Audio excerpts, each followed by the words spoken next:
અને હવે વધુ સમય ના લેતા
મને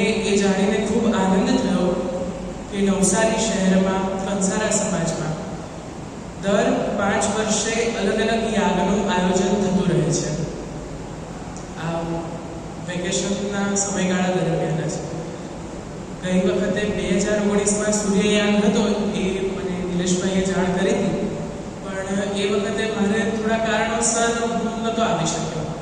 પણ એમણે ત્યારબાદ એટલે અમારો આઈ થિંક 2016-17થી અમે કોન્ટેક્ટમાં છીએ, અમારો 7-8 વર્ષથી સંબંધ છે.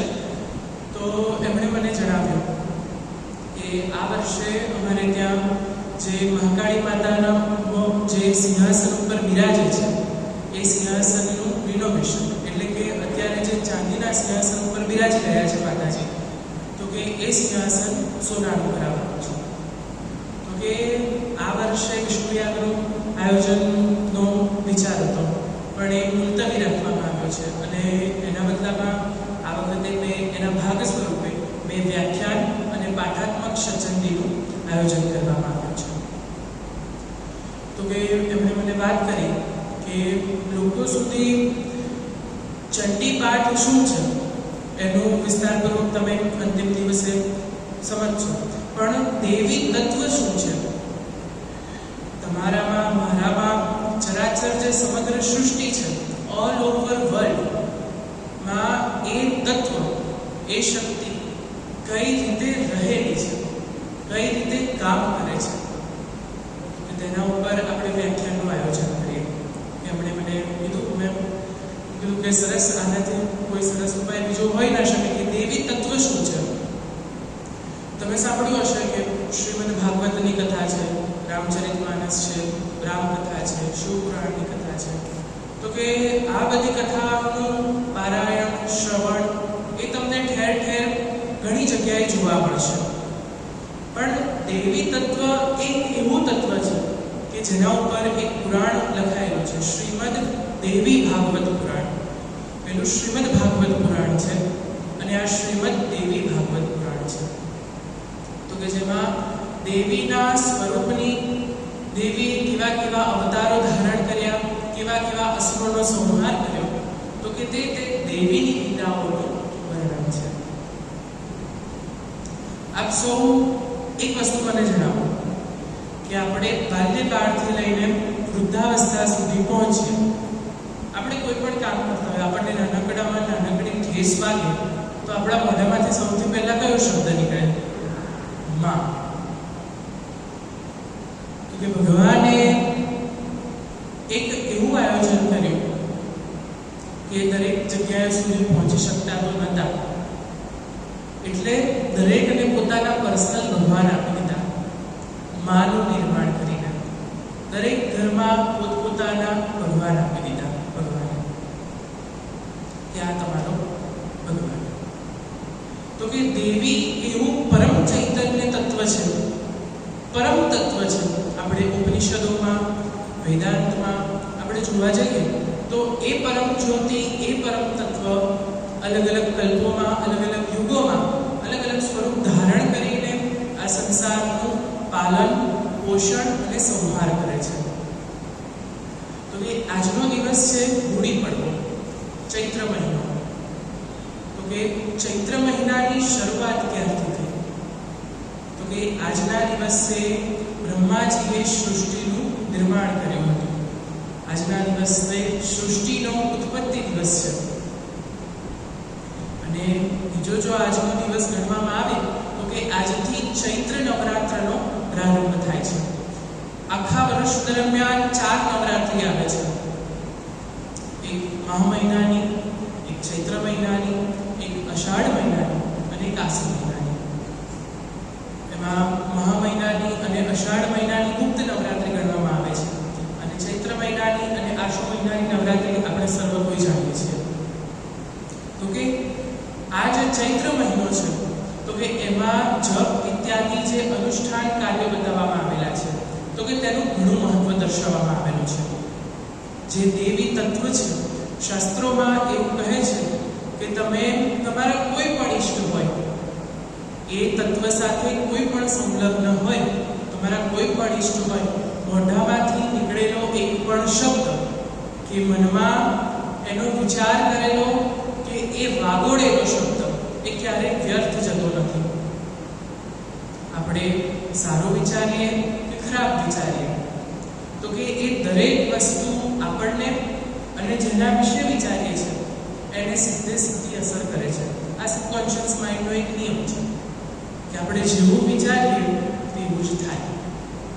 તો કે અત્યારે આપણે સર્વ કોઈ દૈવિક તત્વ શું છે એ જાણવા માટે ભેગા થયા છે.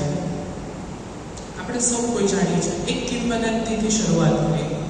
શંકરાચાર્યજીના જીવનમાં પ્રસંગ છે. શાસ્ત્રમાં આને કિંવદંતી તરીકે કહેવામાં આવ્યો છે. તો કે શંકરાચાર્યજીને એક એવી બીમારી હતી કે એમને દહીં ખાય ને તો શરીરમાં રાહત રહે.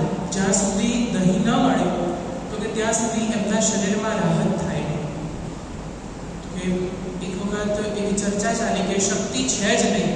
આપણે બધા બીમાર પડીએ તો શું બોલે? શક્તિ જ નથી, શક્તિ જ નથી. તો કે મા ભગવતીએ એ જે પરમ જ્યોતિ છે, જે તત્વ છે, એણે એક નાનકડી બાળકનું રૂપ લીધું.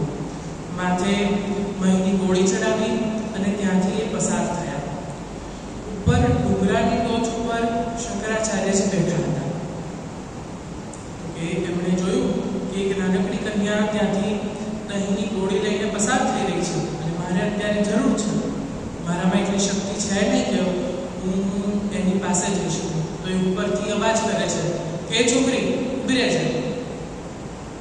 તો એ બાળા સ્વરૂપમાં જેમાં ભગવતી જે પરમ જ્યોતિ છે એમણે વળતો જવાબ આપ્યો કે તમને મારી જરૂર છે તો તમે નીચે આવો, મારે તો તમારી જરૂર છે નહીં. એ પરમ તત્વને આપણે ભજીએ કે ન ભજીએ એનાથી એને કોઈ ફેર પડતો નથી, પણ આપણને ચોક્કસ ફેર પડે છે. જેમ આપણે ભોજન ગ્રહણ કરીએ છીએ એ આપણા શરીરનો ખોરાક છે, એમ ભગવાનનું એ દેવીનું જે પરમ તત્વ છે, નામ સ્મરણ છે, નામ સંકીર્તન છે, એ આપણા આત્માનો ખોરાક છે. હવે શંકરાચાર્યજી ગબડતા ગબડતા એમને ઘણું બધું છોડાયું, શરીરે ઘણી બધી ઈજા થઈ. એ નીચે આવ્યા, અહીં ખાધો, અહીંથી એમને સંતુષ્ટિ થઈ, એમના શરીરને રાહત મળી. પછી પૂછ્યું કે તમે કોણ છો? કારણ કે આજ સુધી મને કોઈ આવી રીતે બોલાવી શકે એવું કોઈ મને આજ સુધી મળ્યું નથી. તો તમે છો કોણ? હવે ત્યાં મા ભગવતી શંકરાચાર્યજીને પોતાનો પરિચય આપે છે કે જે ચર્ચા ચાલે છે કે શક્તિ નથી, શક્તિ નથી, એ શક્તિ હું છું. આપણે સૌ કોઈ એવું કહીએ કે પુરુષો આ કામ ના કરી શકે, તે કામ ના કરી શકે. શિવ અને શક્તિનું એ સ્વરૂપ ત્યાં બતાવવામાં આવેલું છે કે કેવી રીતે જગતને પોતાનો સંદેશો આપે છે, પરમ તત્વનો, પરમ જ્યોતિ છે.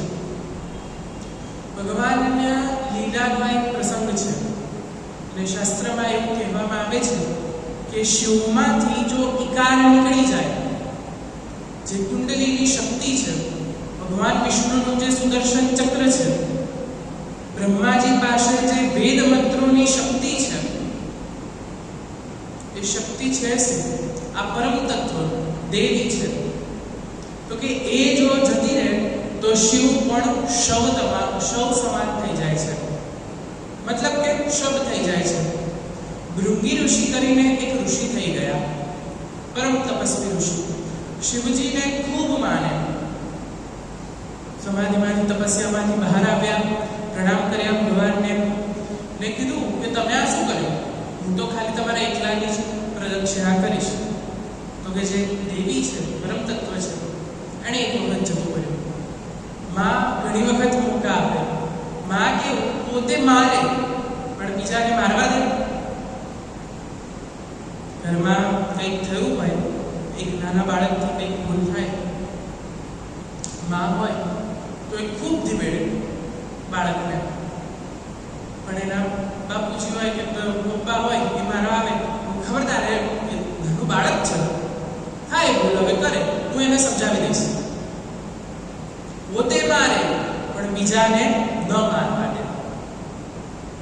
તો કે ભૃંગી ઋષિને એ જે પરાશક્તિ છે, દેવી છે, એણે પોતાના સ્વરૂપનો પરિચય કરાવ્યો કે તમે કહો છો શક્તિનું કોઈ અસ્તિત્વ નથી, તો શરીરમાં જે 80% શરીર છે એમાં શક્તિ રહેલી છે.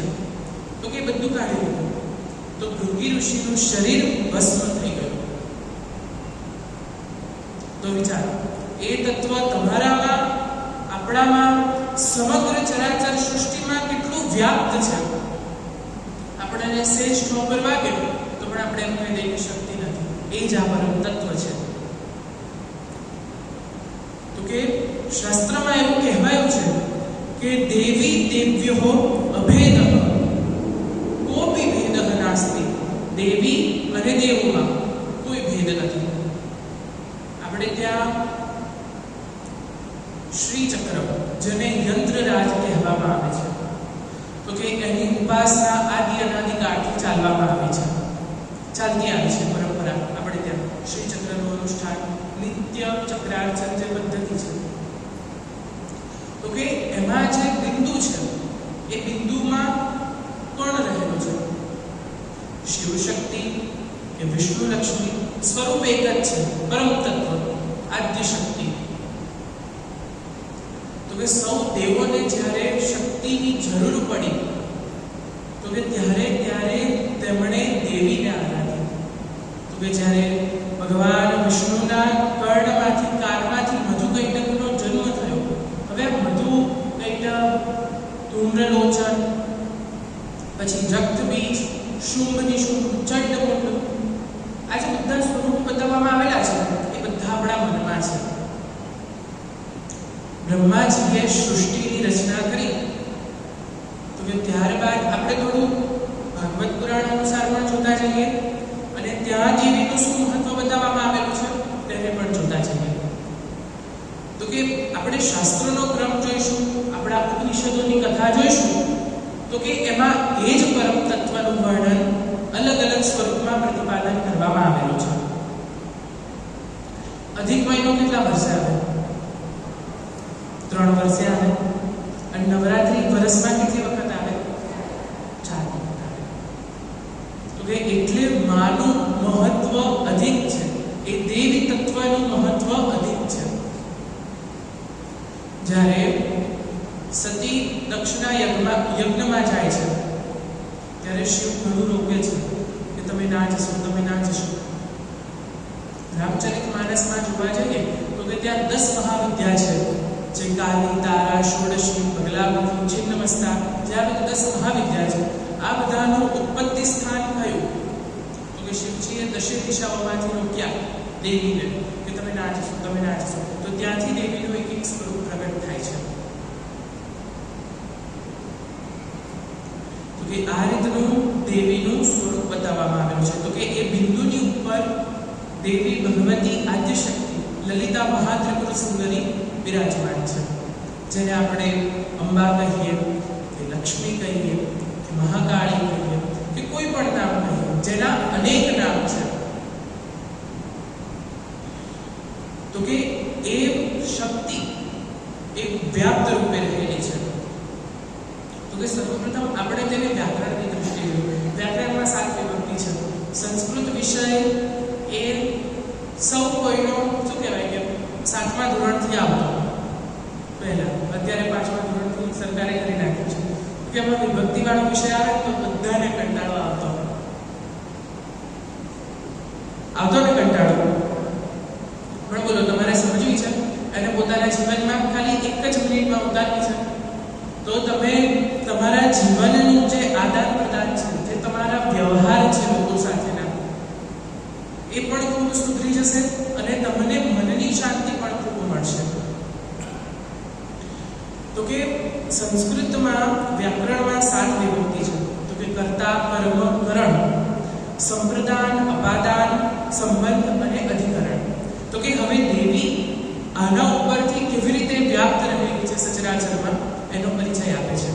તો કે ઉદાહરણ તરીકે જોઈએ તો કે આપણે ગણપતિ અત્યારે વિશેષ બોલીએ, એમાં ગણપતિ દાદા બોલે ત્વમેવ પ્રત્યક્ષમ ત્વમસી ત્વમેવ કેવલમ કર્તાસી ત્વમેવ કેવલમ ધર્તાસી.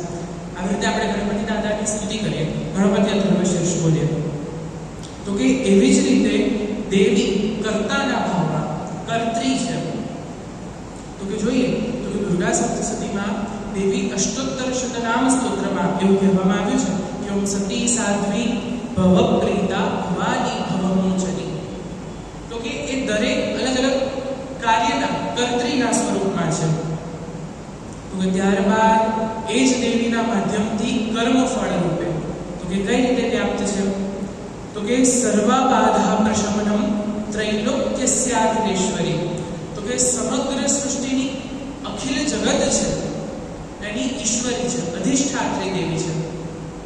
પૃથ્વી ના હોય તો આપણે બધા હોઈએ ના.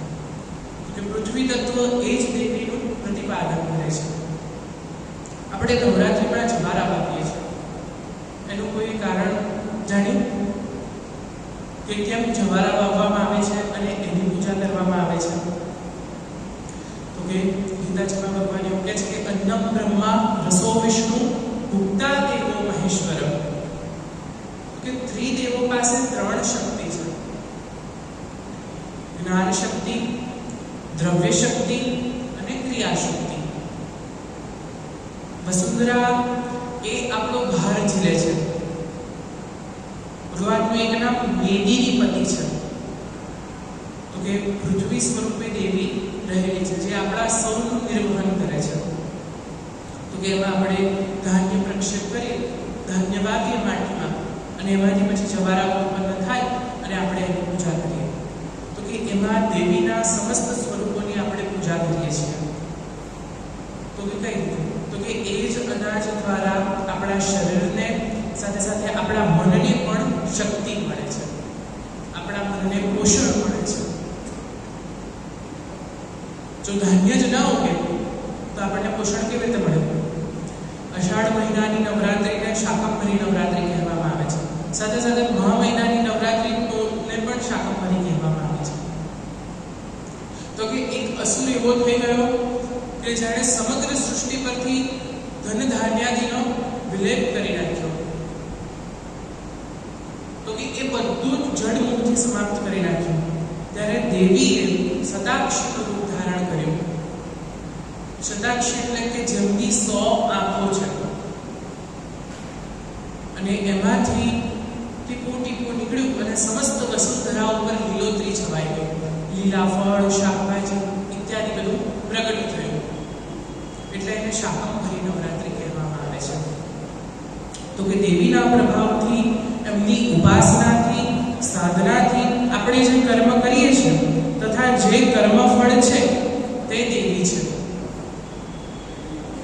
આપણે અત્યારે બધા પુણ્ય કાર્ય માટે ભેગા થયા છે. હવે પુણ્ય કાર્ય એટલે શું? પુણ્ય એટલે શું?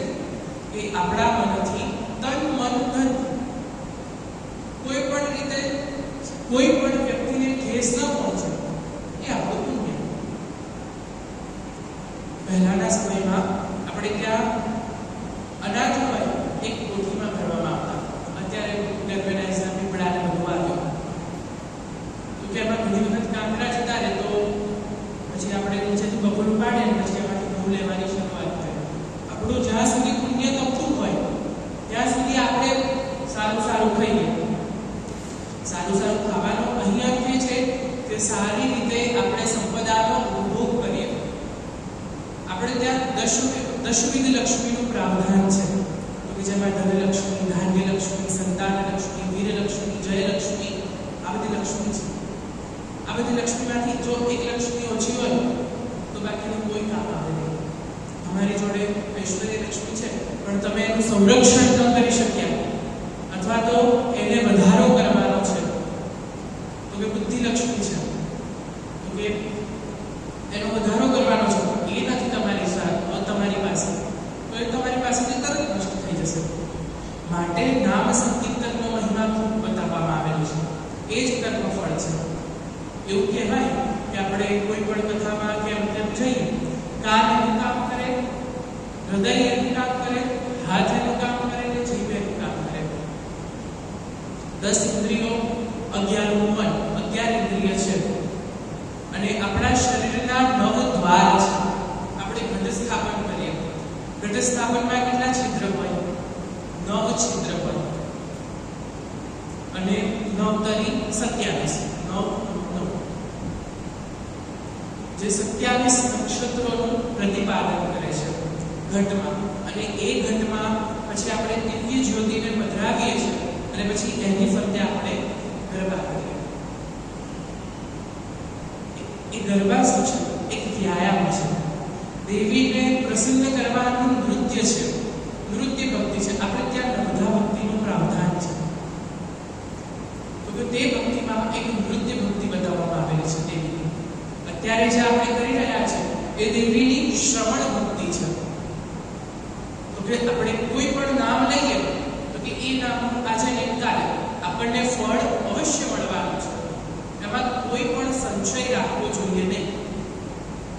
એક વખત બીજ વાવીએ પછી આપણે એને સારું ખાતર આપીએ, સારું પાણી આપીએ, સારું એનું નિરણ કરીએ તો ચોક્કસથી એ ફસલ સારી ઉગે અને આપણને તો મળે જ મળે, સાથે સાથે આપણા જે બાળકો છે એમને પણ મળે. એટલે મને એ વસ્તુ જાણીને ખૂબ આનંદ થયો કે આ સમાજમાં દર 5 વર્ષે એક યાગનું આયોજન થતું રહે છે કે જેનાથી 4 પેઢીનો જે જનરેશન છે એ જનરેશન ગેપ પૂરાતો રહે. બાકી કોઈ સમાજમાં મેં આજ સુધી નથી જોયું કે દર 5 વર્ષે કોઈ યજ્ઞ યાગાદીનો આખો સમાજ ભેગો થઈ એનું આયોજન કરતું હોય.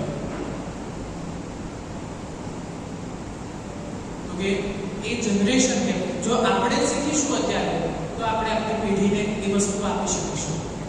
અત્યારે આપણે બહારના કોઈ પણ દેશમાં જોવા જઈએ તો આનો ઘણો બધો વ્યાપ્ત રહેલો છે.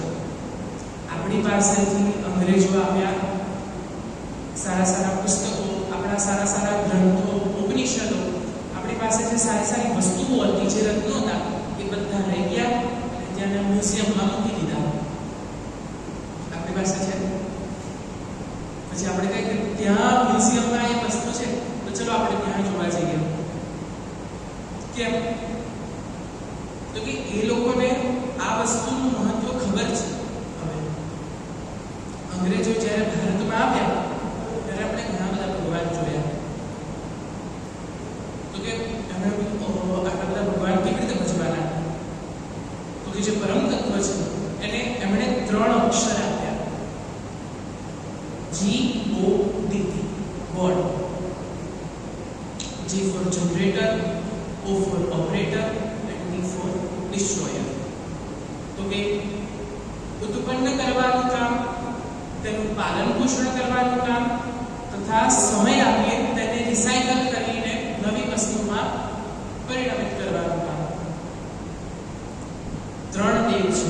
એ જ પ્રમાણે પરમ જ્યોતિ જ્યારે પ્રગટ થયા, રાધાની રહસ્યમાં આપણે જોવા જઈએ તો કે ત્યાં એવું કહેવામાં આવે છે તો કે સર્વસ્યાદ્યા મહાલક્ષ્મી સ્ત્રીગુણા પરમેશ્વરી. જ્યારે દેવીનો પ્રાદુર્ભાવ થયો ત્યારે ચતુર્ભુજા દેવીનું પ્રાગટ્ય થયું અને એ દેવીએ 3 અલગ શક્તિની રચના કરી, 3 દેવોની રચના કરી. એકને ઉત્પન્ન કરવાનું કામ સોંપ્યું, એકને પાલન પોષણ કરવાનું કામ સોંપ્યું અને એકને સંહાર કરવાનું કામ સોંપ્યું. સંહાર મીન્સ કે રિસાયકલ કરવાનું. ધારો કે આ વસ્ત્ર અહીંથી જીર્ણ થઈ જાય પછી આપણે એને કાઢી નાખીએ.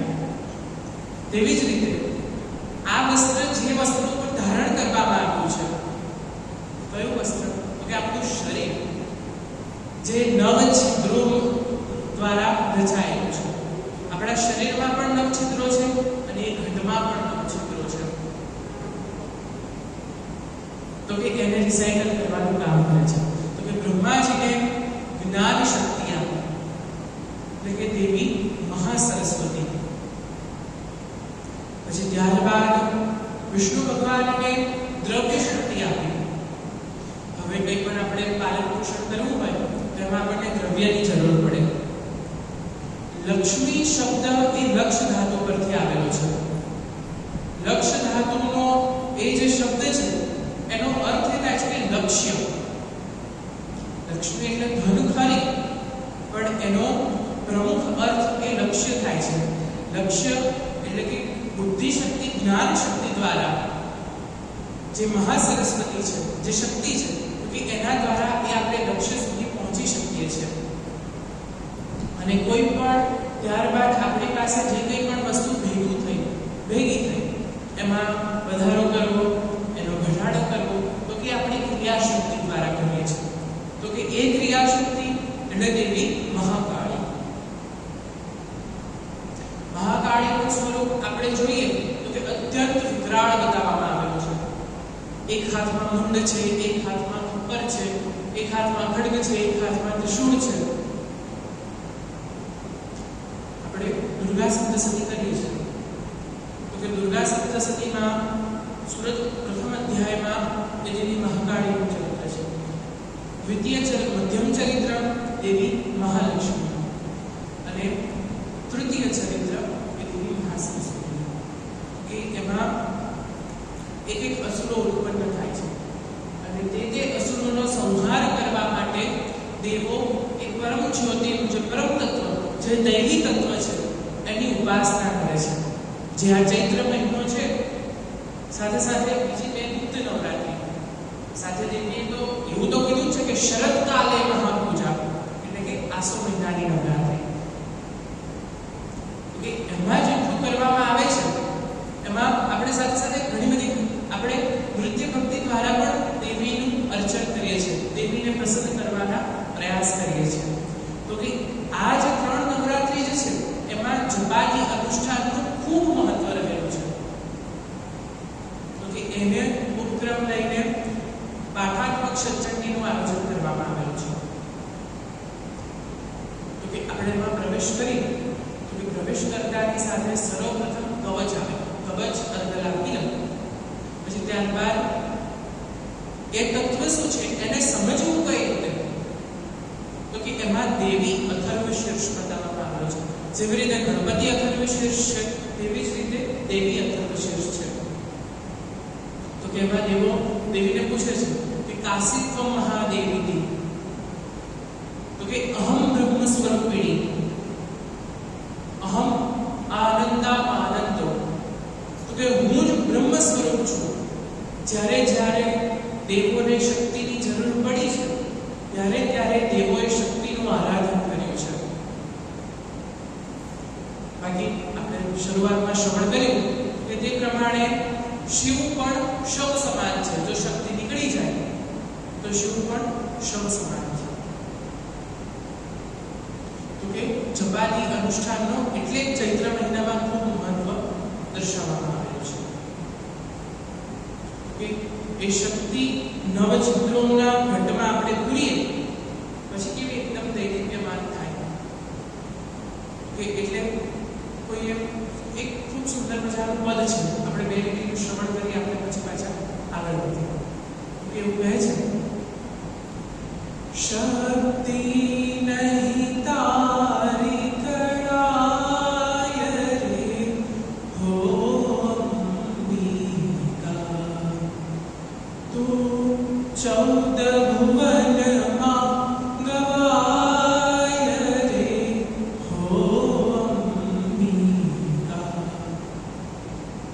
કે એ જે દેવી મહાકાળી છે, જે પરમ તત્વ છે, કે ઉપરના 7 લોક, નીચેના 7 લોક, તો કે આ જે 14 બ્રહ્માંડ છે એ ઘટમાં 27 નક્ષત્રોનું પ્રતિપાદન એ 27 છિદ્રો કરે છે, જેની ફરતે આપણે પ્રદક્ષિણા કરીએ છીએ અને ગરબા કરીએ છીએ.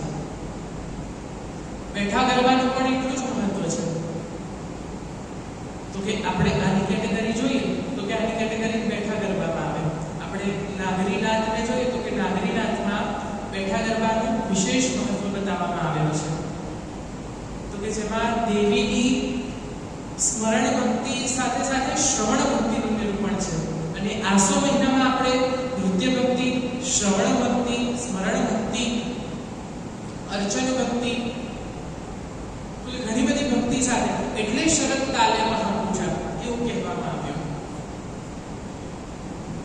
વારે વારે દીસો ન્યારા, વારે વારે દીસો ન્યારા, આશ્ચર્ય એથી પમાય રે હો અંબિકા, શક્તિ નહીં તારી કળાય રે હો અંબિકા. એક છતાં પણ વ્યાપ્યા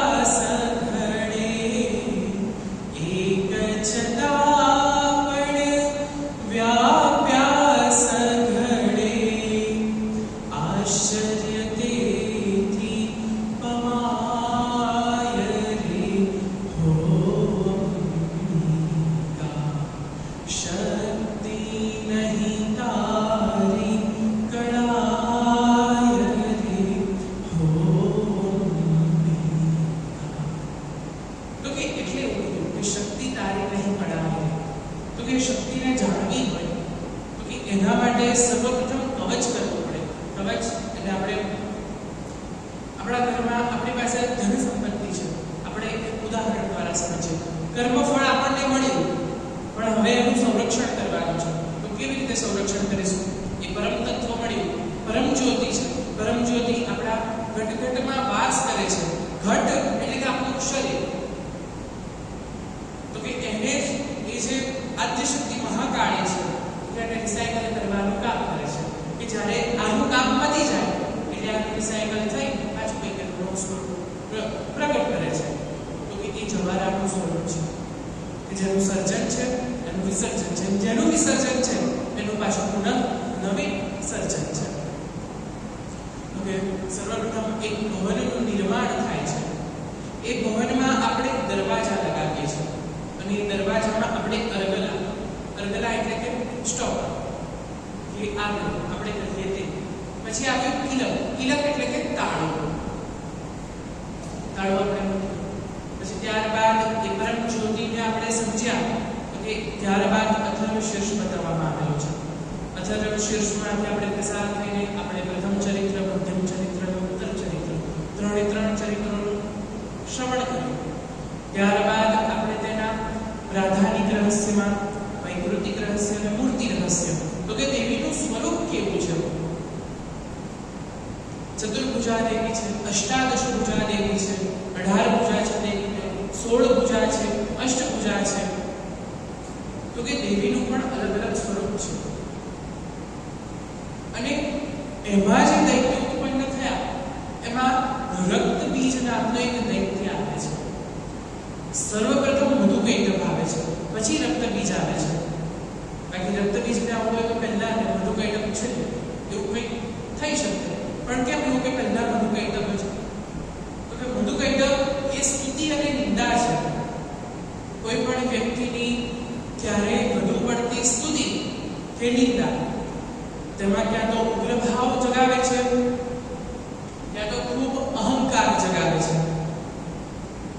દેવી જે તત્વ છે એ આ બધાથી પર છે. જે તત્વનું અત્યારે આપણે શ્રવણ કરી રહ્યા છે, જે તમારામાં મારામાં અહીં જેટલું પણ કણી કણમાં જે વસેલી છે એ તત્વો આ બધાથી પર છે. કામ, ક્રોધ, મોહ, લોભ, મદ, મત્સર, માયા, આ જે 7 શત્રુઓ છે એ બધાથી પર છે આ તત્વો. એટલા માટે સર્વપ્રથમ મધુકૈટભનો નાશ કરવામાં આવેલો છે કે ક્યારેય પણ જીવાત્માએ પોતાની વધારે પડતી સ્તુતિ કે વધારે પડતી નિંદા ત્યારે સાંભળવી જોઈએ નહીં. સ્તુતિ કરવા જો યોગ્ય હોય તો એ એક જ તત્વ છે જે પરમ જ્યોતિ છે, પરમ નિરાકાર છે, જે સગુણ પણ છે અને નિર્ગુણ પણ છે. દેવીનું જે જ્યોતિ સ્વરૂપ છે એ નિર્ગુણ સ્વરૂપ છે. અખંડ દીપ આપણે પ્રજ્વલિત કરી એ દેવીનું નિર્ગુણ નિરાકાર સ્વરૂપ છે. ત્યારબાદ દેવીનો આપણા પર ઘણો અનુગ્રહ થયો. ભક્તે પ્રાર્થના કરી કે હે માં, તું તો નિર્ગુણ નિરાકાર સ્વરૂપે છે, તો અમારે તને ભજવી કઈ રીતે? એટલે દેવીએ થોડું સ્વરૂપ પોતાનું બતાવ્યું. એટલે એ થયા ઈશ્વર, પછી થયા ભગવાન. તો કે આ એની શ્રેણી બતાવવામાં આવે છે કે નિર્ગુણમાંથી સગુણ કઈ રીતે થયા. તો કે ભજવા લાયક, ભજવા યોગ્ય જો હોય તો એક આ પરમ તત્વ જ છે, જે દેવી તત્વ છે. તો કે એ ભજવા લાયક છે. તો કે જેના થકી આપણામાં ખૂબ સારી એવી ઉર્જાનો સંચાર થાય છે અને એ ઉર્જા દ્વારા આપણે ધારેલા કામો કરી શકીએ છીએ. તો કે ત્યારબાદ તો કે માર્કંડેય પુરાણમાં દેવીનું એટલે દુર્ગા સપ્તશતી એ માર્કંડેય પુરાણમાં બતાવવામાં આવેલી છે. માર્કંડેય ઋષિ એ જણાવે છે. તો કે એમાં કર્મફળ સ્વરૂપે ત્યાં દેવીનું નિરૂપણ કરવામાં આવેલું છે. કર્મફળ સ્વરૂપે દેવી ત્યાં આપણને દર્શન આપે છે. તો કે ત્યારબાદ જે રક્ત બીજ છે એ આપણો અહંકાર છે, આપણામાં રહેલી લાલચ છે, આપણામાં રહેલી ઈર્ષ્યા, કામ, ક્રોધ, મદ, મત્સર, લોભ, માયા, આ જેટલા શત્રુઓ છે એ રક્તબીજ છે. એટલે દેવીએ પછી વિકરાળ સ્વરૂપ પ્રગટ કર્યું. એક હાથમાં ખપ્પર ધારણ કર્યું અને એક હાથમાં ખડગ ધારણ કર્યું. એક એકનો સંહાર કરતા જાય છે, રક્તપાન કરતા જાય છે દેવી. પછી ત્યારબાદ દેવીની દેવો સ્તુતિ કરે છે કે હે માં, તમે શાંત થાઓ, તમારું બહુ જ વિકરાળ સ્વરૂપ છે. દેવીને બચવું હોય તો હંમેશા એની પાસે બાળક થઈને જવાની. આપણે મા પાસે કોલર ચડાવીને જઈએ, તમને લેહડતા ખાવ હોય ખા, નહીં તો તો આ ચાલે. શાંતિથી વિનમ્રતાથી જઈએ તો ના બનાવ્યો હોય કોઈ કે બોલ બેટા તારે શું ખાવું છે, તો તને બની આપ ગરમ ગરમ, બસ 5 મિનિટ તું બેસ ને, ગરમ ગરમ તને કરી આપું. કે આ જ દેવી તત્વ છે. તો એટલા માટે દેવી બીજુનો સંહાર કરે છે. ત્યારબાદ દેવીના સ્વરૂપોની ચર્ચા છે અને ત્યારબાદ છેલ્લે છે કુંજિકા સ્તોત્ર. કુંજી એટલે કે ચાવી, એ ચાવીને આપણે વાગી પછી ત્યારબાદ એ જે તત્વ છે, પરમ તત્વ છે, એ સુરક્ષિત થયું, એને આપણે જાણી શક્યા. તો કે દુર્ગા સપ્તશતીમાં 700 મંત્ર બતાવવામાં આવેલા છે, જેને આપણે શ્લોક પણ કહી શકીએ છીએ. કે એ દેવી કર્મફળ સ્વરૂપે ત્યાં રહે છે. પછી ત્યારબાદ તૃતીય વિભક્તિ કારણમાં આ જે સંસાર છે એ ચાલે છે, એનું કારણ શું? આખો સંસાર એક લયમાં ચાલે છે. પંખો ચાલે છે પણ આમાં એ જ લય. આપણે ઘંટી દળીએ તો એ પણ એક લયમાં ચાલે. ક્યારે ઘડીમાં કંઈ ઘડીમાં કંઈ એવું થાય, ક્યારે ન થાય. તો કે આ એક લયમાં ચાલે છે. તો કે તયા સમોહ્યતે વિશ્વમ જગતે એતત ચરાચરમ. તો કે દેવીની માયાથી આ વિશ્વની ઉત્પત્તિ, સ્થિતિ અને તેનો લય થાય છે. તો કે ત્યાં દેવી કારણના સ્વરૂપે રહેલી છે. ત્યારબાદ સંપ્રદાન એટલે કે લેવડ દેવડ. દેવીની જીવાત્મા સાથે અને આપણે બધા જીવાત્માઓ એકબીજા સાથે કઈ રીતે આ પ્રતિપાદન કરે છે? તો કે શિવાય સતતં નમઃ નમઃ પ્રકૃત્યૈ ભદ્રાયૈ નિયતઃ પ્રણતા સ્મૃતા. તો કે જે આ પૂરી ભાવના પ્રદાન કરવા વાળી છે, સૃષ્ટિનું સર્જન કર્યું, તો કે ભદ્ર ભાવનાથી દેવીએ સૃષ્ટિનું સર્જન કર્યું, લોકોનું કલ્યાણ થાય માટે દેવીએ શતાક્ષીનું શાકંભરીનું રૂપ ધારણ કર્યું. તો કે લોકોને સારા સારા ફળ, ફૂલ ઇત્યાદિ જે ખાદ્ય સામગ્રી યોગ્ય છે તે બધું વસ્તુઓ પૂરી પાડી. તો કે પૂરા સંસારનું કલ્યાણ મંગળ કરવા વાળી છે. તો કે ત્યાં દેવીના દર્શન સંપ્રદાન સ્વરૂપે ત્યાં દેવીના દર્શન થાય છે. પછી ત્યારબાદ જોવા જઈએ તો કે અપાદાનમાં જોવા જઈએ તો કે શરણાગત દીનાર્થ પરિત્રાણ પરાયણે. તો કે એ જ દેવીની કૃપાથી, આધારથી, અનુગ્રહથી સમગ્ર સંસાર સુખી સમૃદ્ધિયુક્ત થાય છે. જો પરમ તત્વની કૃપા ન હોય, પરમ ચૈતન્ય આપણામાં હોય જ નહીં, દૈવી તત્વ તો હમણાં આપણે શક્તિ નથી, શક્તિ જ ન હોય તો આપણે કશું પામી શકીએ? દશવિધ લક્ષ્મી કીધી, દશવિધ લક્ષ્મી આપણે જોડે બધી છે, પણ વીર લક્ષ્મી જ નથી તો આપણે એનો શું કહેવાય કે એનો ઉપભોગ કરી શકીશું? કશું ખાઈ ના શકીએ, સારી રીતે સૂઈ ના શકીએ. All set but mind upset.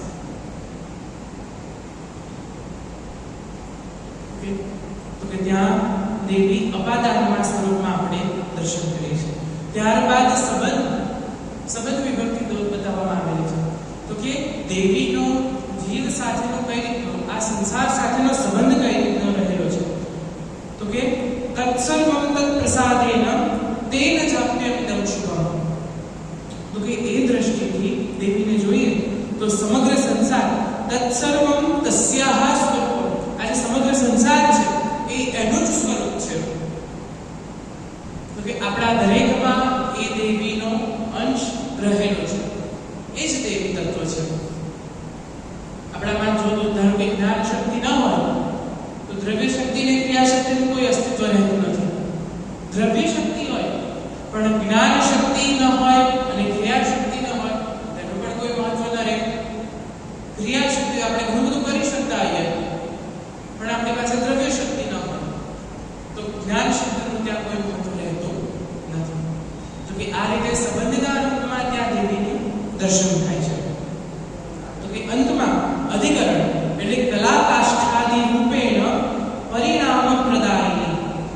દેવી અથર્વશીર્ષમાં પણ એ જ રીતનું નિરૂપણ છે. તો કે કલા કાષ્ઠાદિ કાલ રૂપિણી, કે હવે તો એ સ્વીકારવું જ રહ્યું કે મનમાં જે કોઈ સંશય હોય કે દેવી તત્વો એ આપણામાં કઈ રીતે કાર્ય કરે છે, તો કે જે કોઈ પણ સ્વરૂપ છે, કલા છે, પછી ત્યારબાદ કાષ્ઠ મીન્સ કે ભૌતિક પદાર્થોનું અહીં નિરૂપણ કરવામાં આવેલું છે. તો કે તે સર્વમાં ચેતન અચેતન બેઉ જે તત્વ છે એમાં જે પરમ ચૈતન્ય રહેલું છે એ દેવી છે. તો કે આ દેવીનું મહત્વ છે આપણા જીવનમાં. તો કે શક્તિ વિના આપણે કશું કરી શકીએ નહીં. તો કે શક્તિ એ આપણા શરીરનો આધાર સ્તંભ છે. ત્યારબાદ આપણે આગળ જોઈએ તો કે એના ઉપર દેવી ભાગવત પુરાણમાં આપણે થોડા દર્શન કરીએ દેવીનું મહત્વ સમજવું હોય તો કે મહિષાસુરનું ત્યારબાદ વચ્ચે નિરૂપણ આવે છે. તો કે દેવો તો અસહાય થઈ ગયા. આપણે જાણ્યું કે ઘટ ઘટમાં છો આપ વિરાજ્યા. ઘટ ઘટ એટલે તમે મારા સમગ્ર ચરાચર સૃષ્ટિમાં એ વિરાજ્યા છે. ત્યારબાદ દેવોએ યુક્તિ કે દેવીનો પ્રાદુર્ભાવ થયો કઈ રીતે, તો કે યુક્તિ કરી અને સૌ દેવો એકત્ર થયા એક જગ્યા ઉપર. પછી ત્યારબાદ શિવના શરીરમાંથી, વિષ્ણુના શરીરમાંથી, બ્રહ્માના શરીરમાંથી એક એક તેજ પુંજ નીકળ્યું અને એ પુંજમાંથી ત્યારબાદ દરેક દેવોના શરીરમાંથી જ્યોતિ પુંજ નીકળ્યા. એ જ્યોતિ સ્વરૂપ એ દેવી તત્વ અને એમાંથી એક દેવીની આકૃતિનું નિર્માણ થયું. પછી ત્યારબાદ શક્તિ કઈ રીતે રહેલી છે, પછી ત્યારબાદ દરેક દેવોએ એક શસ્ત્ર અસ્ત્ર પ્રદાન કર્યા. બ્રહ્માજી કમળ આપ્યું, વિષ્ણુ ભગવાને સુદર્શન ચક્ર આપ્યું, યમે પાશ આપ્યું, ધનુષ આપ્યું, પછી ઇન્દ્રએ વજ્ર આપ્યું, શિવજીએ ત્રિશૂળ આપ્યું. તો કે આ જે બધી શક્તિ છે એ પોતે પરમ દેવ છે. તો કે આ દેવીનું મહાત્મ્ય છે, દેવીનું મહત્વ છે આપણા જીવનમાં. કોઈ પણ વસ્તુની શરૂઆત કરવી હોય તો સર્વપ્રથમ આપણને શક્તિની જ જરૂર પડે. શક્તિ વગર આપણે સૌ કોઈ પાંગળા છીએ. આપણે ઊંચા ઊંચા મંદિર હોય કે આપણે દેવીને એવું કહીએ કે માજી તારા ઊંચા છે ધામ કેમ કરી આવું હું પાંગળો. તો કે પાંગળો શબ્દનો અહીં અર્થ શું છે કે પાંગળો એટલે કે શરીરે હાથ પગથી કોઈ ઈજા છે, મનથી અવ્યવસ્થિત છે, તો કે આ બધું પાંગળા શબ્દનું પ્રતિપાદન કરે છે. તો કે હું કેવી રીતે આવું? ઊંચા ધામ ઉપર જઈને બેઠા છે દેવી, તો કેવી રીતે આવું? તો કે એનું આ પર્વ છે જેને આપણે નવરાત્રિ તરીકે ઓળખીએ છીએ. તો કે એમાં પણ પાછા દેવીના અલગ અલગ સ્વરૂપ છે. તો કે પ્રથમમ શૈલપુત્રી ચ, દ્વિતીયમ ब्रह्मचारिणी, तृतीयं चंद्रघंटेति, पुष्माण्डेति, चतुर्थकं पंचमं स्कंदमातेति, षष्ठं कात्यायनीति च, सप्तमं कालरात्रीति, महागौरीति चाष्टमं, नवमं सिद्धिदात्री च, नवदुर्गाः प्रकीर्तिताः. तो के 9 દિવસ સુધી આ યુદ્ધ ચાલ્યું અને 9 રાતોમાં એક શક્તિનો પ્રાદુર્ભાવ થયો. આપણે ત્યાં 64 યોગીની છે જેને આપણે સરળ ગામથી ભાષામાં કહીએ તો કે 64 જોગણી. તો કે 64 યોગીની છે તો કે જેનું આપણે નવચંડી દરમિયાન આપણે પૂજન કરીએ છીએ જે યોગીની છે. તો કે 63 આ 9 તરી 27 અને ત્યારબાદ એ 3 સ્વરૂપો પ્રગટ કર્યા અને એ રીતે એની સંખ્યા થઈ 63 અને 64 માં આદ્ય શક્તિ પોતે. કે આ રીતે દેવીનો પ્રાદુર્ભાવ થયો અને દેવોને જ્યારે જ્યારે જરૂર પડે છે ત્યારે ત્યારે તે દેવીને આરાધે છે. સાથે સાથે આપણે પણ દેવીની સ્તુતિ કરીએ તો સ્તુતિમાં શું કહીએ?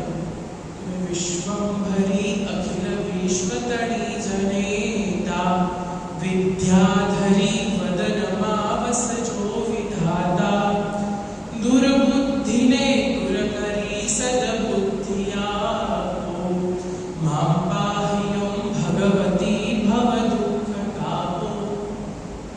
તો કે કેટલાય સમયથી આ જીવ અનેક યોનિમાં ભટકતો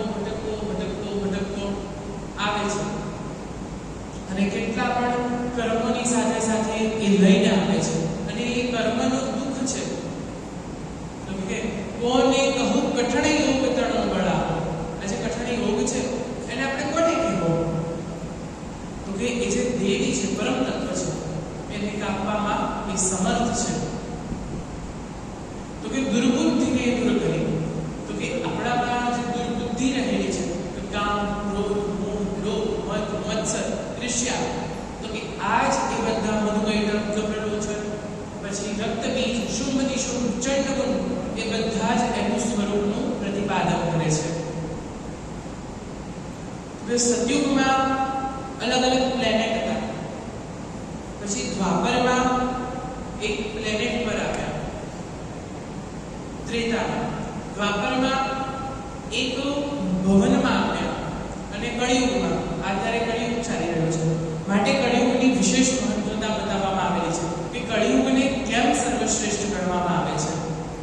તો કે સતયુગથી ત્રેતા સુધી માંડીને અનેક ઉપાયો દ્વારા ભગવાનને રીઝવી શકતા હતા અને એ પણ બહુ કઠણ હતા.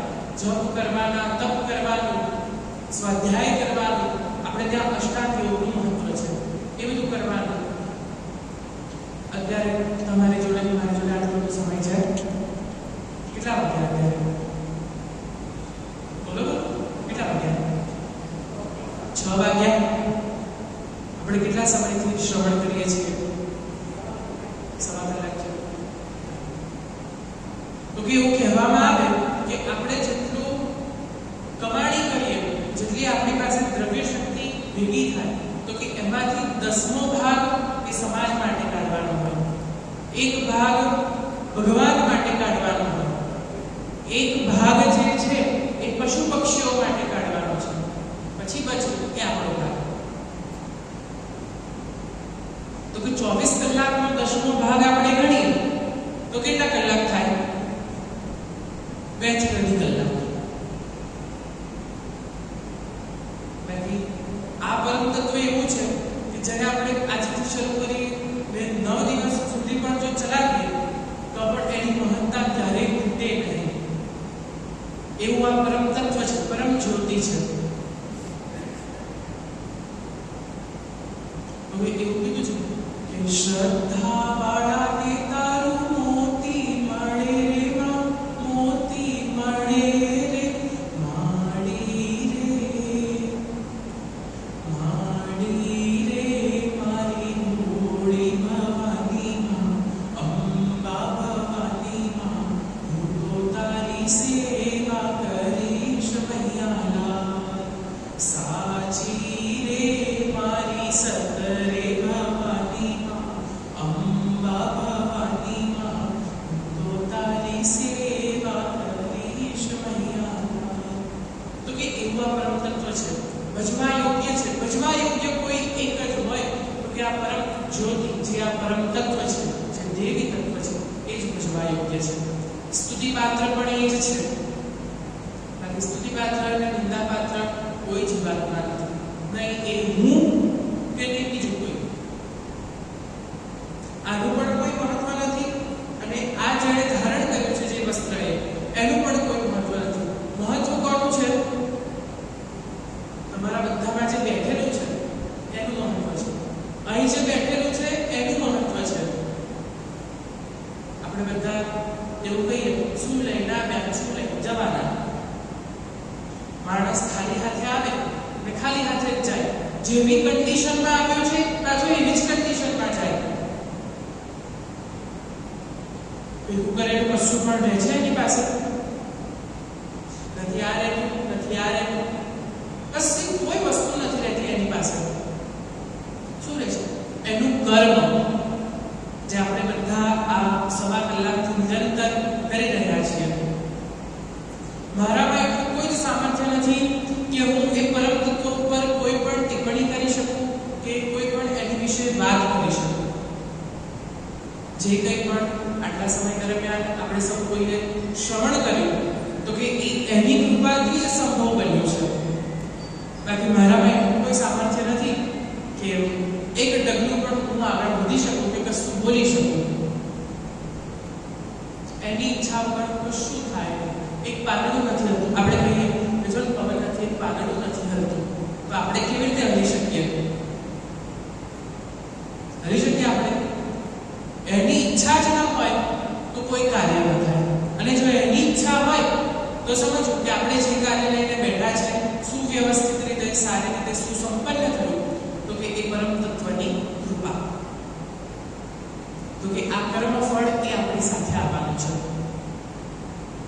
માટે આ જે પાટ્યું છે એને ક્યાંક શું કહેવાય, કોઈ કશું સંભળાવે, પ્રમુખનું પદ આવે, આપણે કોઈ કમિટી રચીએ ને તો કે એમાં અલગ અલગ પદ આવે. એવી જ રીતે આપણા પરિવારમાં જે મુખ્ય સદસ્ય હોય એને બધું સાંભળવું પડે. પણ એ મુખ્ય સદસ્ય ક્યારે સારા નિર્ણયો કરી શકે?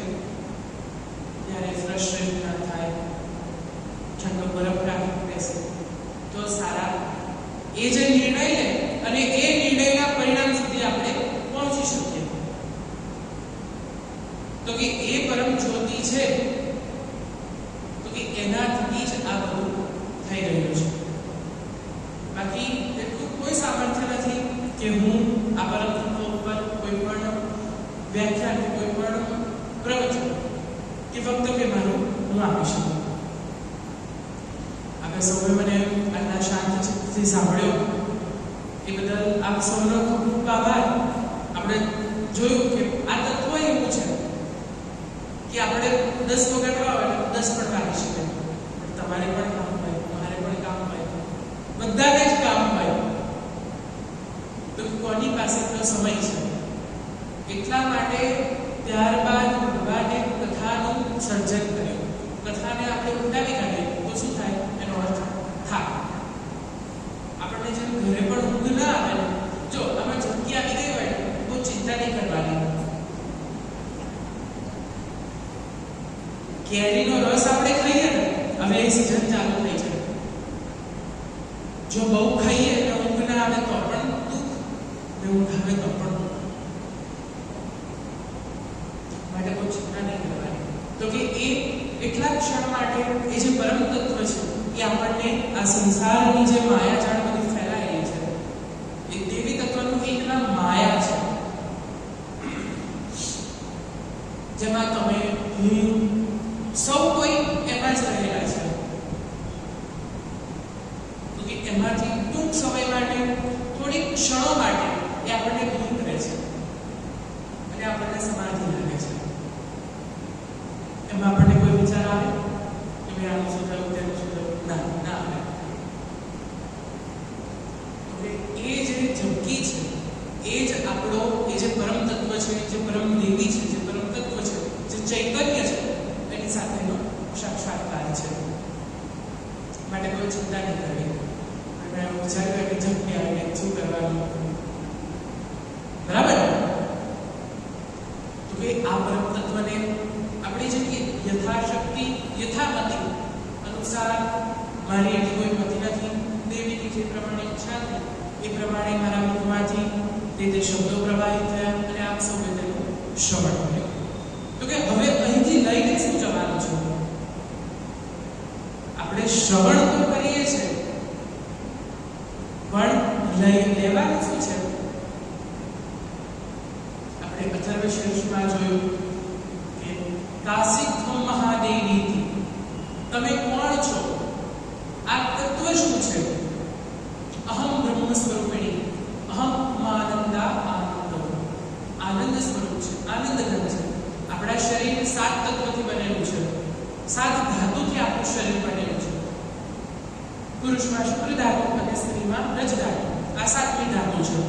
જ્યારે આ જે પરમ જ્યોતિ છે, પરમ તત્વ છે, જે દેવી તત્વ છે, એમાં કોઈ આ તત્વ એક પરમ છે, નિરાકાર, નિર્ગુણ, સગુણ, આનંદ સ્વરૂપ છે.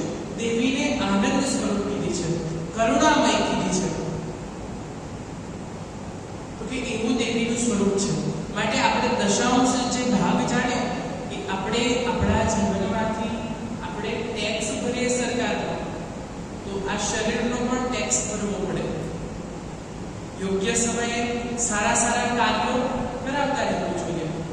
ઘઉં પતી જાય ને કાંકરા આવે, પણ છતાં પણ આપણે ન સમજીએ કે ભાઈ ઘઉં નાખવાનો સમય આવ્યો છે, પછી આપણે કાંકરા જ ખાવા પડે, પછી આ ખૂબ ચલાવવું પડે. આપણે અહીં બહુ સુજ્ઞ બધા બેઠા છે.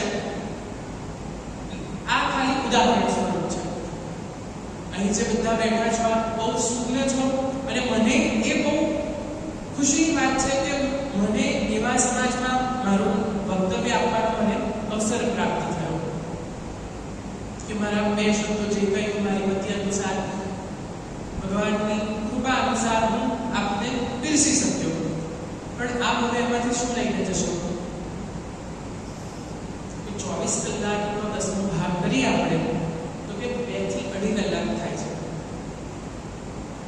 એ પરમ તત્વ એટલું બધું પણ નથી માંગતું. ભગવાનને સંન્યાસીઓ કરતા સંસારીઓ વધારે વાલા છે. એ ખબર છે? ગીતાજીમાં ભગવાન કહે છે કે હે અર્જુન, મને સંસારીઓ સંન્યાસી કરતા પણ વધારે વાલા છે. કેમ? તો કે એ આ બધી જે મારી જાળ ફેલાયેલી છે ને, એમાંથી થોડો સમય કાઢીને સવારે વહેલું ઉઠે, મને નવડાવે, ધોવડાવે, તિલક કરે, ફૂલ ચડાવે, મને ધરે, પછી પોતે ધરે. મારું જે સ્વરૂપ છે, મૂર્તિમય સ્વરૂપ છે, એને પહેલા એ વસ્તુ ધરાવે છે, પછી પોતે પોતાની જાતને પધરાવે છે. એમને ડાયરેક્ટ પધરાવી દેતો નથી. એટલા માટે મને સંસારીઓ વધારે વાલા છે. બાકી સંન્યાસીઓને આમાંની જોવા સાથે કોઈ સંબંધ નથી.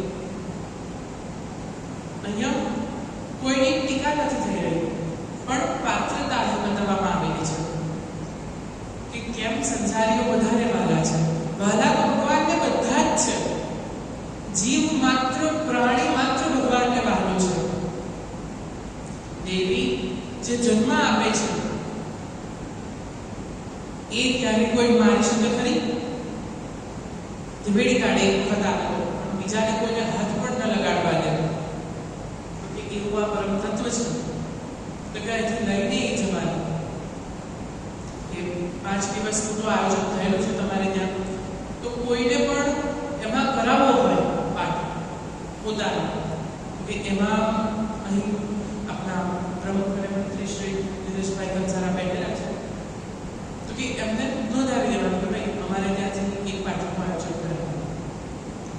આ બધી વસ્તુઓ કેવી છે? તમે કરશો, તમારી આવનારી પેઢી ભોગવશે.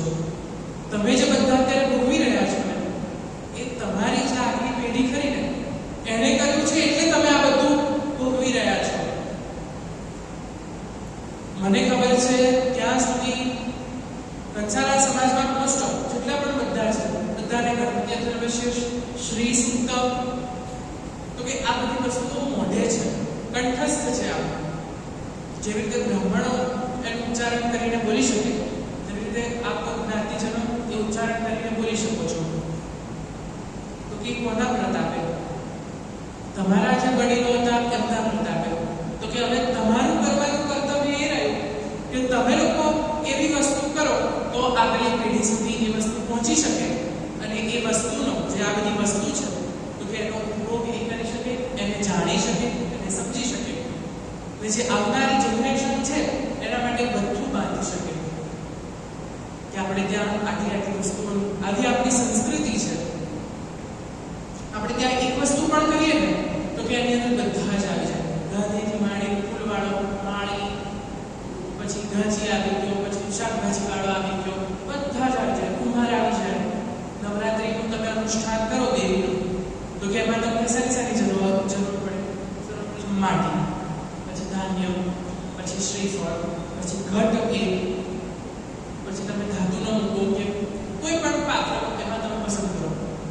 એના ઉપર છે. પછી રોજ સવાર સાંજ માટે ફૂલ, ઘી, જે કંઈ ઉપચારોમાં આપણે બધી વસ્તુ લઈએ તે. તો કે એવી આપણી આ સંસ્કૃતિ છે. તો કે એ તત્વ એવું છે એટલે એ તત્વનું નામ એક શાકંભરી છે, જે બધાનું ભરણ પોષણ કરે છે. કોઈને પણ ભરણ પોષણ વગર ભૂખ્યા નથી રાખતી. ભૂખ્યા ઉઠાડે ખરી, પણ ભૂખ્યા ક્યારેય સુવાડે નહીં. એનું નામ જનની, એનું નામ વિશ્વમંત્રી, જે સમગ્ર વિશ્વનું ભરણ પોષણ કરે છે. તો ક્યારેથી તમારે લઈ જવાનું તો પીરસ્યું એમાંથી કોઈ પણ એક વસ્તુ કે આ નામ સ્મરણ કરવું, દિવસમાં 2 કલાક નહીં, 5 મિનિટ પણ કાઢીને, અથવા તો આપણા મંદિરે 10 મિનિટ 15 મિનિટ જે સમય આપણાથી નીકળે રોજ, તો કે આવીને 2 મિનિટ પણ માથું નમાવી છે. એક તમે માથું નમાવો ને એમાં પણ ઘણી બધી વસ્તુઓ છે. તમે શાક માર્કેટમાં જાઓ, મંદિરમાં જાઓ, બે જગ્યાએ અવાજ બરાબર છે, પણ પેલાને તમે શું કહેશો? ઘોંઘાટ. અને આને શું કહેશો? કાનને પ્રિય એવી ધ્વનિઓ ત્યાંથી ઉચ્ચારણ. ત્યાં જાઓ ને તો મન અશાંત થઈ જાય.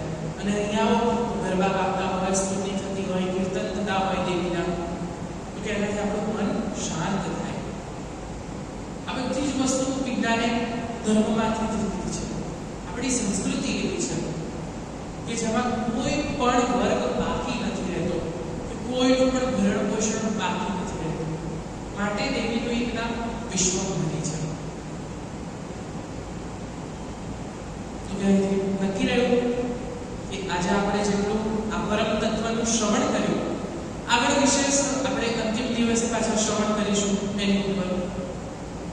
તો કે આજે તો આપણે દેવીના જે અલગ અલગ સ્વરૂપ છે એમાંથી અમુક સ્વરૂપોનું શ્રવણ કર્યું. તો કે એમાંથી આપણને યોગ્ય લાગે કે એમાંથી કોઈ પણ એક વસ્તુ એ આપણે લઈને જવાનું, એને વાવવાની, એ જવારો ઉગે. જવારો મીન્સ કે આપણે જે ભગવાનનું સ્થૂળ સ્વરૂપ જે જોઈએ છે એ તો છે જ, આપણે જે પૂજન અર્ચન કરીએ છીએ તે, પણ પ્રતિકાત્મક ભાવ એ છે કે જવારો મીન્સ કે એક અંકુર જે ફૂટે આપણા પરિવારમાં, અને એને સારા પાણીથી સારું ખાતર આપીએ આપણે. ખાતર ને પાણી એટલે શું? કે નામ સંકીર્તન, સારા સમાજમાં જે કાર્યક્રમો થાય તો કે એમાં આપણે પ્રતિભાગી થવું, ખૂબ શ્રદ્ધાથી કરવું. શ્રદ્ધાથી કરેલું દરેક કાર્ય આપણને ફળ આપે છે. આપણે શ્રાદ્ધ કરીએ, શ્રાદ્ધ તો કે એ પણ શ્રદ્ધાથી થાય છે. બાકી કશું ના હોય તો એનું કશું મળે નહીં. અને દેવી કહે છે દુર્ગા સપ્તશતીમાં એવું કે કોઈ પણ કાર્ય કરવામાં ક્યારેય સંશય નહીં રાખવો. એમાં દેવી કહે છે કે યદા યદા દાન ઉત્થા ભવિષ્યતિ તદા તદા અહમ અવતરિષ્યામિ. હવે આ દાનવ એટલે સ્થૂળ દાનવ તો ખરી, આપણે જે જોયા મધુકૈટભ છે, મહિષાસુર છે, એનું વિસ્તૃત પ્રકારે આપણે અંતિમ દિવસે શ્રવણ કરીશું. પણ આપણા મનના જે આ દાનવો છે, કામ, ક્રોધ, મોહ, લોભ, મદ, મત્સર, માયા, તો કે દેવી વચન આપે છે કે તારા મનમાં જ્યારે આ બધી વસ્તુ ઉત્પન્ન થશે તો કે ત્યારે હું તારા મનમાં અંકુરિત થઈશ, સ્ફુરણ પામીશ, અને તે વસ્તુઓનો ત્યાં અટકાવીશ, તેનું છેદન કરીશ, તેનો નાશ કરીશ. કે એ દેવી એ પરમ તત્વ સુધી પહોંચવું હોય, એ પરમ તત્વ સુધી પહોંચવાના આપણી પાસે કેટલા બધા દ્વાર છે? 1, 2, 3. ત્રિશક્તિ છે, ત્રિદેવ છે, કે આપણી પાસે આ 3 દ્વાર છે. તો કે આ 3 દ્વાર દ્વારા આપણે પરમ તત્વને આપણામાં સમાહિત કરી શકીએ છીએ, અને એની ઉર્જાનો આપણે સમયે તેનો ઉપયોગ આપણે કરી શકીએ છીએ. તો કે આજ દેવી મહાત્મ્યનો સાર છે કે આપણે સૌએ ભેગા મળીને જેનું શ્રવણ કર્યું, તો કે તેમાંથી કોઈ પણ એક વસ્તુ, સારી વસ્તુ આપણે લઈને જઈએ, આપણા પરિવારમાં ભાગીએ, અને એમાંથી જે નીકળે એ આપણને તો લાભ થાય જ થાય, પણ સાથે સાથે વટવૃક્ષ બને તો આજથી 50 વર્ષ પછી પણ એ સૌ કોઈને લાભ આપતું રહે. તત્વ ખૂબ સુંદર છે કે આપણે એને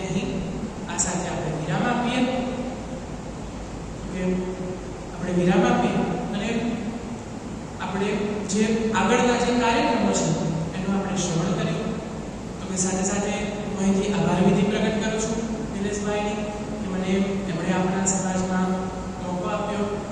એમણે કીધું કે સર્વપ્રથમ કે મારામાં આ સંસ્કાર ક્યાંથી આવ્યા, કે આના મારા સર્વપ્રથમ પ્રેરક મારા દાદી રમાબેન એ છે અત્યારે હાલ, એ અમુક કારણોસર નથી આવી શક્યા, પણ હું જ્યારે નાનો હતો, મારો જ્યારે બાલ્યકાળ હતો, તો કે તે સમયે એ ઘરે શિવપુરાણની કથાનું આયોજન કરતા, પ્લસ અધિક મહિનો હોય તો ત્યારે નાની નાની કથાઓનું આયોજન કરે, ત્યારે એ કથા વાંચતા અને એમાંથી જોઈને મને આ સંસ્કારો મળ્યા. અને આ પથ ઉપર અગ્રેસર થવામાં મેં જ્યાં અભ્યાસ કર્યો કે જે સૂર્યકુલ સંસ્કૃત મહાવિદ્યાલય, તો કે જે પાઠશાળા છે એ પણ મારી જનની છે, તો કે જેના થકી મને આ બધું જ્ઞાન પ્રાપ્ત થયું અને મારી બુદ્ધિ શક્તિ ખીલી. તો કે એવા મારા ગુરુજી કાંતિભાઈ ભટ્ટ ગુરુજી, સાથે સાથે મારો જે સંગીતની જે મારો જે રસ છે, જે રસનો વિષય છે, કીધું કે શાસ્ત્રીય સંગીતનો પણ મારો અભ્યાસ ચાલુ છે, તો કે એમાં પણ સાથે સાથે મારા અભિષેકભાઈ ઉપાધ્યાય ગુરુજી છે, તો કે એ બધા ગુરુજીઓનો મને ખૂબ સારો સહકાર રહ્યો, એ મને પ્રેરક બન્યા. મેં જ્યારથી એમાં એડમિશન લીધું ત્યારથી મને ખૂબ સારો સહકાર આપ્યો, મને ઘણા બધા શું કહેવાય એ વસ્તુઓ તરફ પ્રેરિત કે ભાઈ આ વસ્તુ કરવાથી આ વસ્તુ સુધી પહોંચી શકાય. બાકી મારી એવું કોઈ સામર્થ્ય નથી કે ભગવાનની કૃપા વગર, માતા પિતાના આશીર્વાદ વગર અને ગુરુજનોના આશીર્વાદ વગર હું આપની સમક્ષ કંઈ પણ બોલી શકું. એ સાથે જ હું મારા વક્તવ્યને અહીં વિરામ આપું છું. વિરામ આપી નમસ્કાર.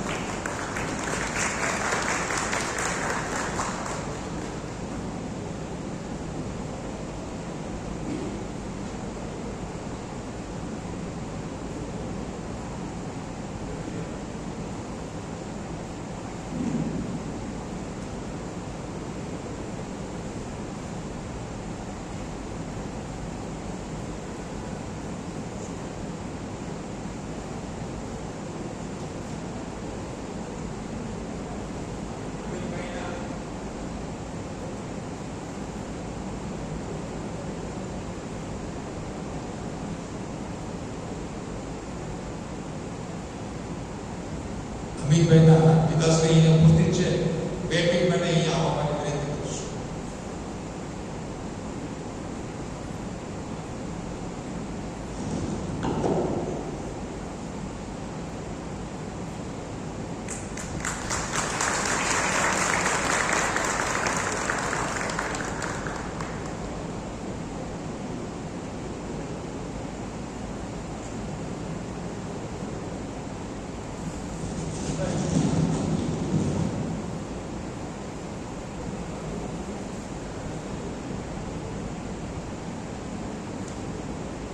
તમે પહોંચાડજો.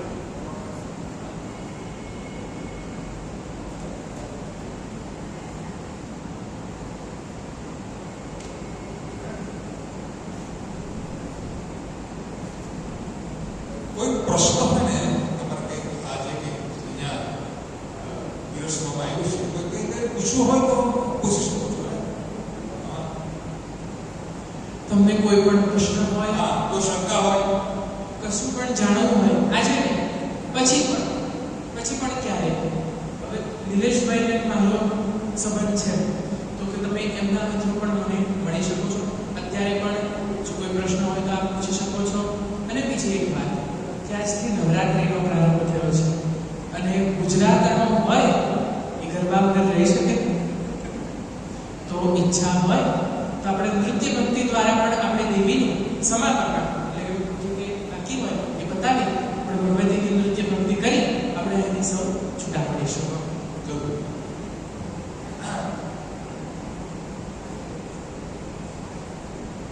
લગભગ 1.5 કલાકના સતત એમનું આ સરવાણી હું પોતે તો ખૂબ જ અભિભૂત થયો છું કે 24 વર્ષની ઉંમરમાં આ બોલવું, આ ગ્રહણ કરવું અને પછી એને પ્રસ્તુત કરવું,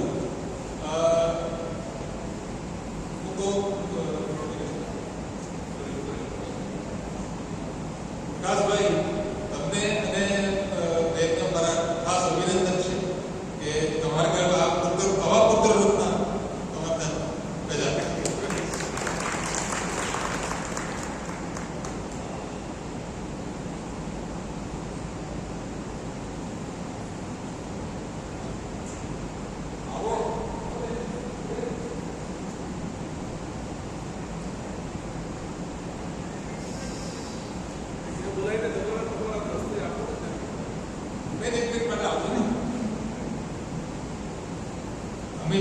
માર્ગદર્શક પણ અહીંયા આવી ગયા છે.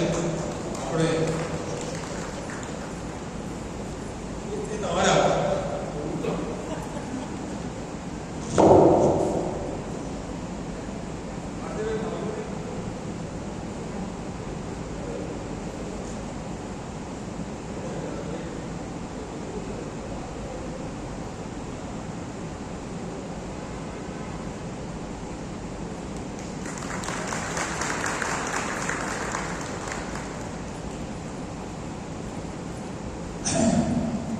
મને લાગે છે કે આપણે અવારનવાર એમને આમંત્રણ આપવું જોઈએ અને આ લાભ લેવો જોઈએ. કારણ કે જે પ્રસ્તુતિ છે એમની એટલી બધી સરળ ભાષા છે અને કોઈ પણ જાતની આપણે જોયું છે કે ત્યારથી શરૂઆત કરી છે કે જ્યાં સુધી પૂર્ણ થયું છે ત્યાં સુધી આપણે તો વિચાર નથી કરવો પડે, સતત એ વાણી વહેતી જ રહે છે. એટલે મને તો ઈચ્છા થાય છે કે આપણે જ્યારે પણ તમારી ઈચ્છા થાય ત્યારે આપ જો જણાવશો ફરી પાછું આપણે અમિતભાઈને આમંત્રણ આપશો. અને અંતમાં હવે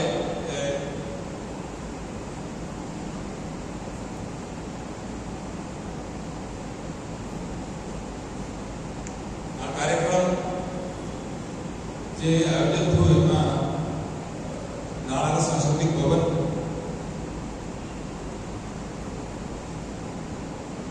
દેવેન્દ્રભાઈ અને જગદીશભાઈ ખૂબ જહેમત ઉઠાવી છે, ખૂબ દોડધામ કરીને આ ગરમીના સમયમાં પણ બધું આયોજન કર્યું છે. એટલે સાંસ્કૃતિક ભવનના ટ્રસ્ટીઓનો આભાર, આ બે મિત્રોનો આભાર અને જેને પણ ભાઈ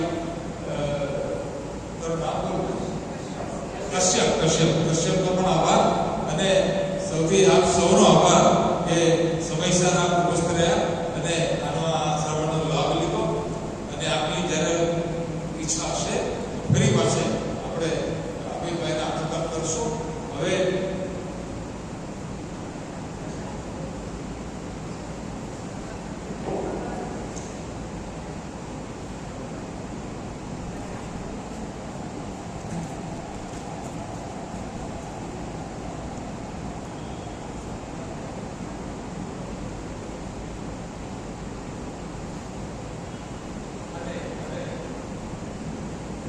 હવે અમારા ટ્રસ્ટી ભૂપેન્દ્રભાઈને મારી વિનંતી છે કે એક પ્રતિક રૂપે એક નાની સી ભેટ આપણે અમિતભાઈને અર્પણ કરીએ.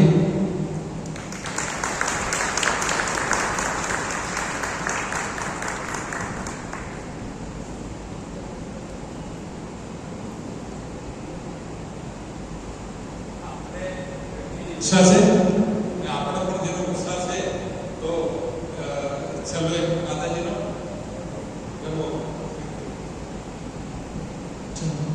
જેને ઈચ્છા બધાને ચલો બધા સ્વસ્થાને બંધાઈ જાઓ. બોલો શ્રી અંબે માત કી જય, મહાકાળી માત કી જય. આરાસુરની અંબિકા કઈ ઝૂલે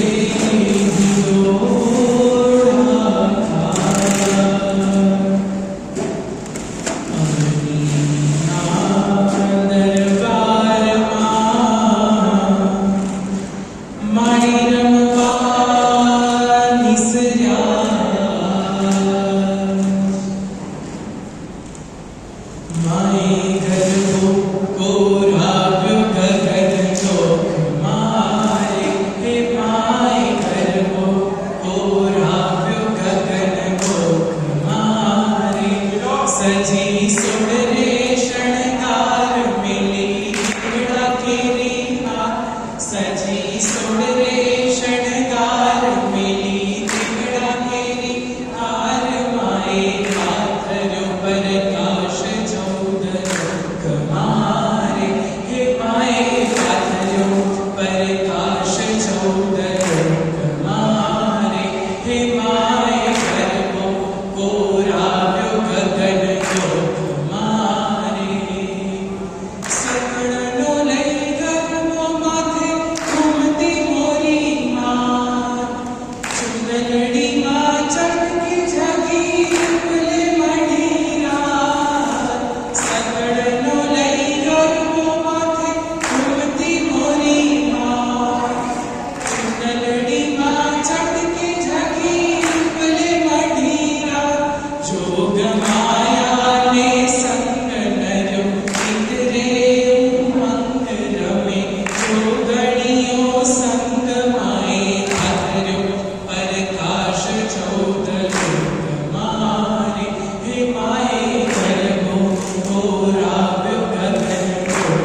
સાતમે નોરતે સિંહે અસવાર થયા, માડી સાતમે નોરતે સિંહે અસવાર થયા, આઠમે નોરતે હો મહાવન કાળ રે, કુળદેવી માતા ચડતી રે રાખો અમારા કુળની.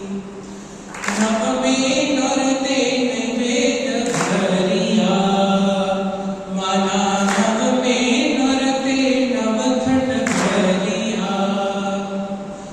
દશેરાએ થયો જય જયકાર રે, કુળદેવી માતા ચડતી રે રાખો અમારા કુળની.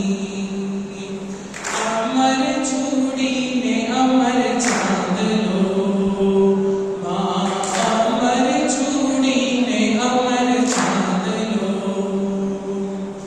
અમર રાખજો ઘર જોડાની વાત રે, કુળદેવી માતા ચડતી રે રાખો અમારા કુળની. એવા સાત સાત દેવીને વીરો માનતા, કોઈ ન આવે કુળદેવીને તોલ રે, કુળદેવી માતા ચડતી રે રાખો અમારા કુળની. કુળદેવી માતા ચડતી રે રાખો અમારા કુળની. બોલો શ્રી મહાકાળી માત કી જય, શ્રી અંબે માત કી જય, શ્રી દ્વારિકાધીશ કી જય, શ્રી સદગુરુ દેવ કી જય, આજ કે આનંદ કી જય, સત્ય સનાતન ધર્મ કી જય. ઓમ નમઃ પાર્વતી પતે, હર હર મહાદેવ હર. સૌને મારા નમસ્કાર. છેલ્લી એક 2 મિનિટ લઈ લો.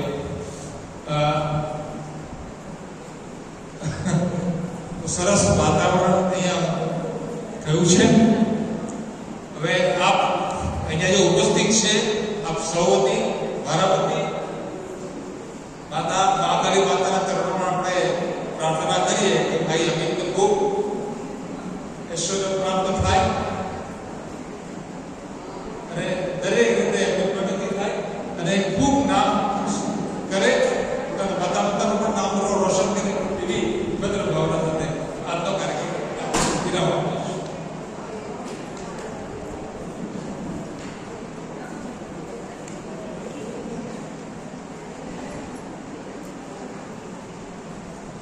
પછી